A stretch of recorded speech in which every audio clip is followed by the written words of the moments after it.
This video will show you how to play heel-toe double strokes on a bass drum pedal. It's more of a leg-toe technique rather than a heel-toe technique, despite the name. The motion starts from the hip flexor. You raise the entire foot off of the pedal so that the beater comes off the head. You then drop, not push, the entire leg down onto the pedal so that the foot hits parallel to the pedal, allowing the beater to rebound off the pedal rather than burying the beater. To see this off the pedal, you lift and drop the foot so that the entire foot comes down at the same time, rather than having the heel hit first. In the case of the pedal, you want to hit the entire pedal parallel to the pedal board, which is slightly more of an angle than the floor. For the second part of the stroke, you want to lift the toe off the pedal board so that the beater is allowed to come further away from the head.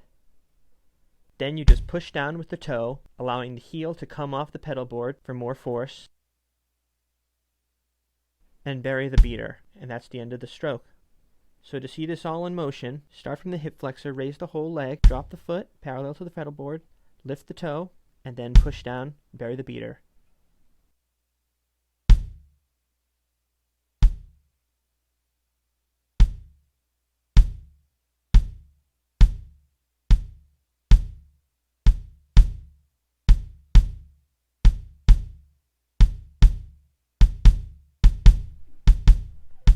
For some people, it might feel more natural or be easier to learn this technique at mid to high tempos, and then slowing it down and mastering it at all tempos.